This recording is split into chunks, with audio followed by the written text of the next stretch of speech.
Yes, I know it's a few days late, but it is official. Canelo versus Gennady Golovkin will be going down May 5th. Location yet to be determined. It's looking probable for either Vegas or Madison Square Garden as of to this point, but no actual location has been given. So due to this, I recently rewatched the first fight, broke it down. The first watching, when I watched it live, I had Gennady Golovkin winning 10-2. Yes, I know some people think that's a little too one-sided, but I really didn't give Canelo much anything. He was doing good, but he was just fighting in spurts. You can't win an entire round, but only fight 35 to 40% of it. So it's like, as good as you looked, as good as the highlights look, that's not indicating the entire round. That's just a small portion of the round. So yeah, you were winning part of the round, but not overall the entire round. That's what certain Canelo fans that are extremely biased, that just lean towards him winning. It's like, it just makes no sense. So I rewatched the fight, and I actually had a close scorecard. I had it 8-4. The 4 rounds I gave to Canelo were the first 2 rounds, which were the first round, even though Gennady Golovkin outlanded him. It was so close in the land, and from each side, they both landed around a similar amount of punches. But the only difference was Gennady Golovkin's were more feelers, as where Canelo was more impactful. So you have to give him that round. Second round, Canelo clearly landed more. It was, I think, the only round in the entire fight that he outlanded Golovkin. It was clearly a round for him. Then after that, it was just a slow tide of pressure from Gennady Golovkin, round after round, constant moving forward, constantly using the jab, constantly going to the head, then eventually going down to the body, then back to the head. He was just constantly making him work. And he was winning the fight just by landing more, even though Canelo had flashier punches, the ones that looked like better, because he was just throwing them like as fast and as hard as he could. But most of them were being blocked. The ones that did land clean, they landed clean. You know what I mean? But that doesn't win the entire round. When for the next minute and a half, the dude's pushing you back, landing shots that aren't as hard, but more and consistently, and you're backing away. So it's like, and you're reacting more negatively towards his punches than he is of your more flashier punches. And that's one thing people don't really take into account. It's like, yes, the punch might look flashier, but if the guy is walking through him and the other guy's getting hit by shots that don't look as hard, but they look like they could be affecting him more, and he looks to be tired more, like that shows that he is taking more damage overall. So around the 11th and 10th and 11th rounds were the 2 rounds I gave to Canelo, and those were honestly comparison rounds. And what I mean by that is, those were rounds where he still fought in spurts, but he fought in longer spurts, and he did more in those spurts. So I kind of edged him, And one thing is, I was noticing that there was a few rounds. There was one round in particular where I think it was the judge who had it a draw. I got to go back and look at it, but one of the judges who had it a draw actually gave a round that Adelaide Bird and the other judge gave to Golovkin. And there was many rounds that Adelaide Bird gave to Canelo that the other 2 judges agreed on Golovkin clearly winning. So it was just wonky judging all around. You'd have to go back, and you could watch the fight on HBO's YouTube page. That's where I watched it in its entirety. And you could see the judging, because they showed the judging after each round. So what I did is, unknowingly, like the first round, I just judged it. Like, all right, the rounds, as soon as the round was over, I started writing down. So what I did was I judged the fight, and when I judged the fight, unknowingly, I looked down, I judged it. Looked up, I was 10-9 to give that round to Canelo. So I looked up and saw that HBO showed the judges' scores after each round. So you guys should go look at that fight and look at that way. And after the round, I suggest pausing it and then writing what you did, because that's what I did. I saw it. I hit the space bar, write it down, and when I looked up, it was like judges' scorecards. Cool. Each round was close, but for the most part, the story of the fight was Canelo getting outworked and only fighting in spurts. He landed what seemed to be some of the harder shots at times, but there were plenty of shots that, when, especially in the middle and later rounds, when Golovkin started letting his hands go more, where he landed just as hard, if not harder shots. It was a good fight overall. Definitely lived up to the hype. One thing to note is after the fight was scored a draw and they were doing interviews, when Canelo was saying how he thought he won most of the rounds and how he felt he was robbed, like he was getting booed in Vegas, and that was a mostly like Mexican crowd. So it's like, even though Golovkin has many Mexican fans, Canelo is a superstar. So the fact that he was getting booed in what in all likelihood is a hometown fight for him, even though he doesn't live in Vegas, but it's a hometown fight for him. You know, let's be real. Just like if he fought in Texas, that's a hometown fight for him. Just like if Golovkin fights in Madison Square Garden, that's a hometown fight for Golovkin. So it's like, like due to this and him getting booed, it was just rather indicative of the fact that most people felt that Golovkin won the fight. And now let's break down the total punch stats, which is another wonky thing. I like to call H bias on. So I don't think the compy boxes are always accurate, because I honestly didn't see Canelo landing as many punches as they stated. I saw Golovkin landing a lot more, even though a lot of those were like a lot more meaningless punches, meaning like just like feeler jabs that were landing in the chest and the body. Like they said, Golovkin, if I'm looking, he only landed 8 body shots, 4 to the left side and 4 to the right side. I saw him landing more than that throughout the fight. So and it showed that Canelo landed about 44 body shots. That sounds about right. So it's like, but overall total punch stats, Canelo threw 505. Gennady Golovkin threw 703. They at a land, as far as what they landed, Canelo landed 109 and Gennady Golovkin landed 218. The percentages is Canelo landed at a 33% and Golovkin landed at a 31% ratio. But the one thing that is very interesting about this is when we go to punch zone, they show something different, and I'll get to that right now. As far as power, Canelo landed 114 as to where Golovkin landed 110. As far as what they threw, Canelo threw 272 punches and Golovkin threw 342 as far as power punches, and Canelo landed a 41% ratio, Golovkin landed a 32% ratio, and the difference of the fight and the story of the fight were jabs. Canelo landed 55 as to where Golovkin landed 108. Canelo threw 233 as to where Golovkin threw 361. Canelo landed at a 24% ratio as to where Golovkin landed at a 33% ratio. So again, Canelo landed at a 24% ratio as where Golovkin landed at a 30% ratio when it came to jabs. So the wonky thing about those punch stats is, if you remember, I said Canelo landed 169 punches. But on Punch Zone, it shows that Canelo landed 35 to the left side of Golovkin's face, 47. Let me do it again. It shows that Canelo landed 35 to the left side of Golovkin's face and 47 to the right side of Golovkin's face and 45 to the chin area of Golovkin's face. And it shows that he landed 19 body shots to the left side of Golovkin and 25 to the right side, totaling 227 head punches and 44 body punches, accumulating to 171 punches landed by Canelo.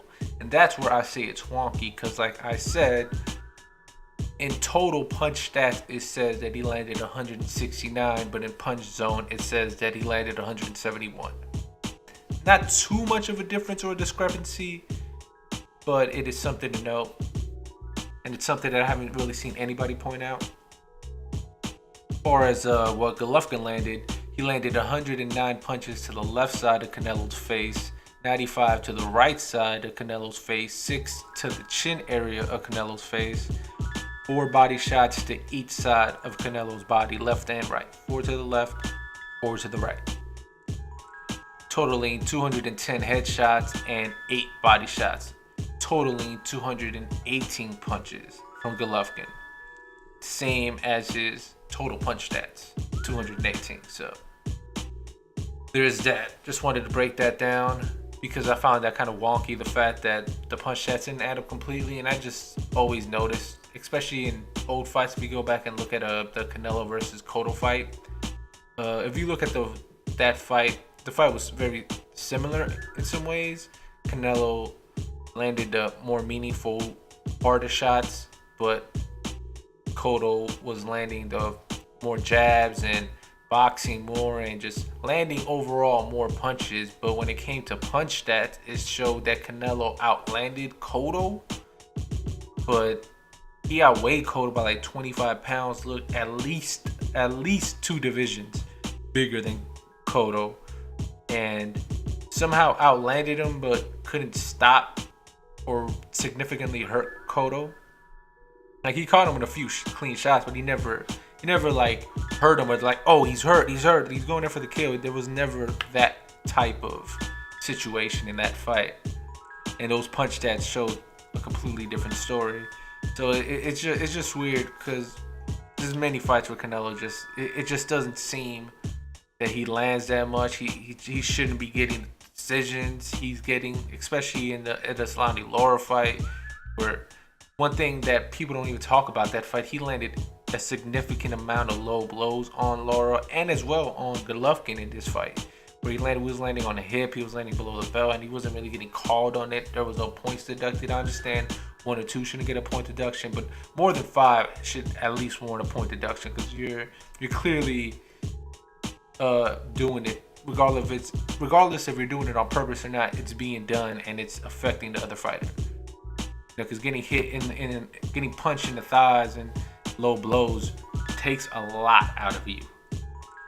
Those are way more effective than body punches. That's why if you notice Muay Thai fighters, they like to kick your legs, they like to kick your thighs, because that takes a lot out of you. Because your legs are your base. So, especially getting hit low, that's just a no-no on anyone's account. So that's not a good thing for anybody. Anyone can relate to that. So, and before anyone is like, oh, this guy must be an incredible GGG, I am not a Golovkin fan. I think Golovkin ducked Ward. I think Ward would have dominated him. That's why he never wanted to move up, but was willing to move up to fight other fighters. I wholeheartedly believe that Daniel Jacobs decisively outboxed and beat Golovkin at least 8 rounds. At least. I had it personally 9-3 Jacobs. So including the 1 round where Golovkin got the knockdown and got that extra point, I still had Jacobs clearly winning the fight. So I am not a Golovkin fan. I am a objective boxing fan. Now I am very biased. Like, I am a Felix Trinidad fan. He is someone who I am going to be making a video about, breaking down his career, and I will admit that Oscar De La Hoya beat him. I think De La Hoya outboxed him in 1 more rounds. So, even though I am a big fan of a fighter or a boxer or a specific person, I am not going to be blinded by that and not be objective. I am a major Floyd Mayweather fan. I think he lost the first Castillo fight. Yes, his shoulder got hurt. Yes, it was a pre-existing injury from all accounts, but still I feel he lost the fight and clearly dominated the rematch, and there's nothing wrong with that. You could like a fighter and say, hey, I think he got a BS decision here where he should have lost. There's nothing wrong with that. Paulie Malignaggi got a terrible decision, lost to Julio Diaz in Diaz's backyard, But he clearly won the fight, and he clearly won a rematch, and that's why they gave him the rematch. So, like, you guys got to stop being blindly biased towards the fighters that you are a fan of. That is killing the sport. These bad judges, these bad scorecards from judges are killing the sport. It's not going to kill the sport, but it's going to diminish the integrity of the sport slowly but surely. It's going to oversaturate the belts. It's going to oversaturate certain fighters, and it's going to lower the expectations of fans when they see bad judge scorecards and they see crazy legions of blind fans saying, yeah, my guy who got a terrible scorecard clearly won the fight, even though we all know we lost. That's not a good thing for the sport. That's not a good thing for your fighter. That's just wrong. Wrongs don't make rights here. You know, one thing, as a former boxer, I didn't fight for that long, and I still stayed in the gym for years. Even though I still train now, I don't spar anymore. I've sparred for over a decade. I've had hundreds of rounds in the ring. Been with everything from people who are green to amateurs to amateur champions to professionals. You know, it's like I've been in the ring with all levels of fighters. I've seen training camps. I've been helped for training camps. I've been sparring partners for fighters. So it's like I've been around, and I could tell you that none of this is good. Like, blindly liking fighters and thinking that it's okay to say that they won fights that they lost, it's not good. You can't keep going around doing this. And this is the problem with MMA as well, but the difference is MMA is a lot more vocal about it. The fighters are more vocal about it.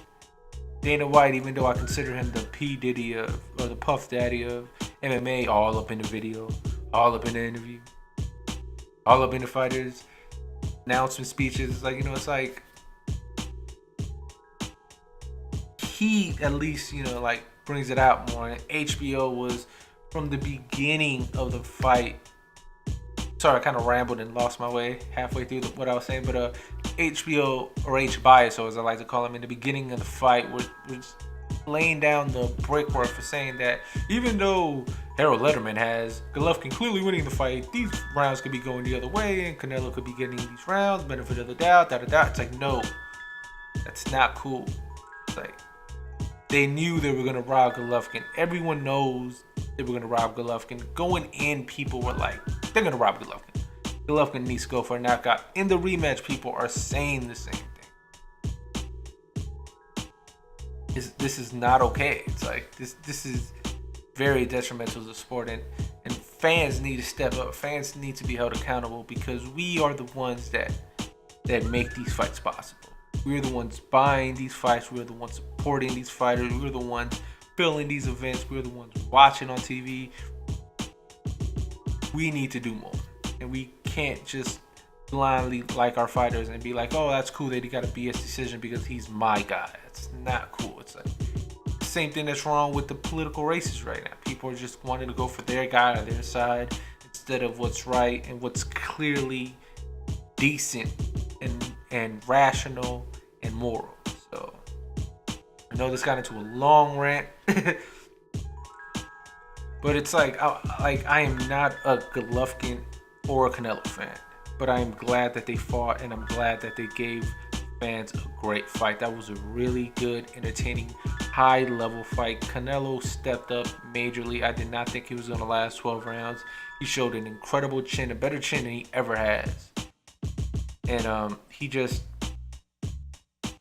he had really good boxing skills. He was able to dodge. He was able to maneuver, but he just wasn't able to fight in a continuous pace as far as throwing punches. His hands were down in the later rounds. He was just tired.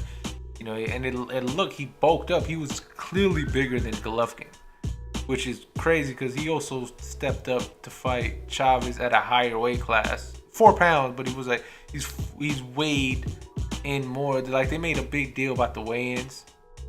That was the first time Canelo weighs 160, but yeah, his last fight he weighed 164. It's not that big of a deal. One thing I just have a problem with HBO with their bias, because they constantly just tout that, and it's been going around for years. I could point back to one of the Chad Dawson Antonio Tarver fights where I'm not a Tarver fan. I hate Tarver. I'm a Roy Jones fan. Tarver could, you know, beat a bag. I'm not gonna cuss because I ain't trying to get demonetized, but you know what I mean. It's like not a Tarver fan, but he clearly beat Chad Dawson in one of those fights, and the punch stats were off. HBO was being completely biased, and they just weren't calling the fight right. It's like Tarver clearly won, clearly got robbed, and I'm not a Tarver fan. It's like you know what I'm saying? This has been going around in the sport forever. Money fighters get the benefit of the doubt, and it is not okay. It is detrimental to the sport. But saying that, I'm saying this. I'm looking forward to these fights. These fights are going to be amazing. You know, like this year is going to have an amazing slate of fights. But if your fighter loses, just admit that they lost, dude. Just admit that they lost. There's nothing wrong with that. All right, you know. Well, that's it. You know, that was a breakdown and my little rant. You know, because this is always combat sports with intellect, and I will always break down stuff, and I always talk about what I felt. This almost feels like a podcast at this point, the way I just been rambling and going on about how I feel about the politics and whatnot. As far as everything else goes, you know, I don't know where they're gonna fight. I hope they fight in Madison Square Garden. You know, hopefully that gets better judging. They really got to get better judges, more partial judges, like impartial judges, because like there's just too much bias here. And one thing about Canelo, he's had a history of that, of just bad scorecards, and that's the main reason I'm not a fan of his. Like, he's Latino, I should be a fan of his, but I can't be a fan of someone who constantly loses and gets BS scorecards. From Austin Trout, broke down that Islani, Dakota won. Like, you know what I mean? It's like there's so many fights. It's like at some point, it's like, what are you doing? It's like, like, this is what we're doing. Just watching this dude clearly lose the Mayweather fight. When Judge had it a draw, there's no way you could give any round Canelo.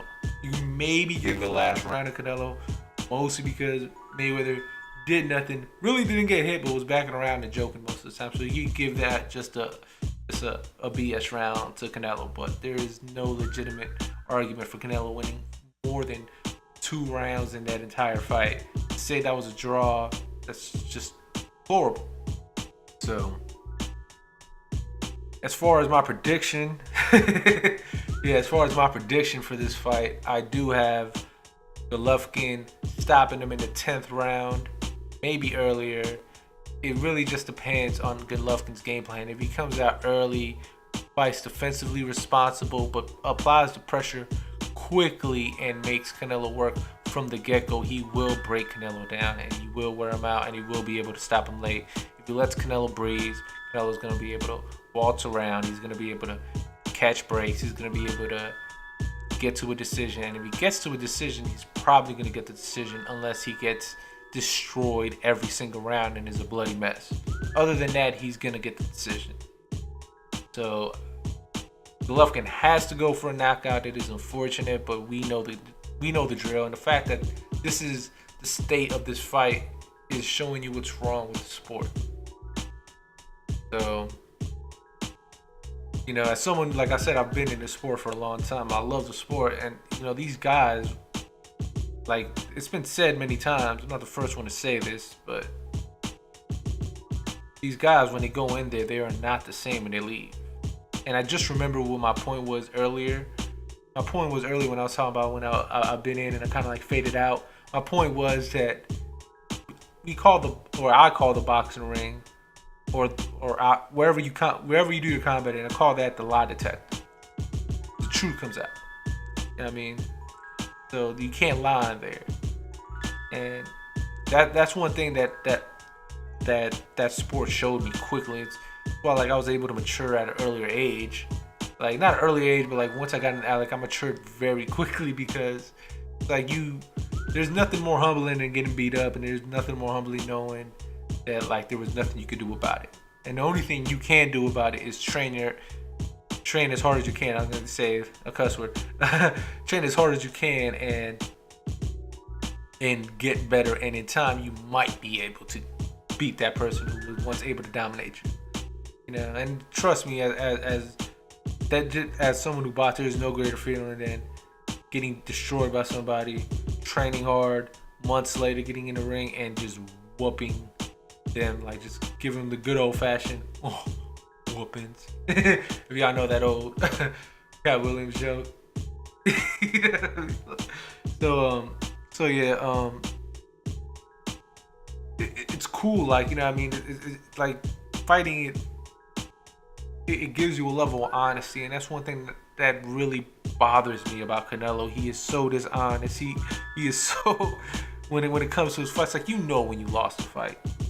I can see you saying you won the Austin Trout fight, even though I think Austin Trout won. But anyone saying he won the Elislan De Lara fight is a liar. He called Mayweather a runner, but when people were saying that he ran in this fight, he said he didn't ran. He stood there and fight. He always said he was going to be one step ahead of him. Like, what does that mean? That means you were one step ahead of him because you were one step moving away from him.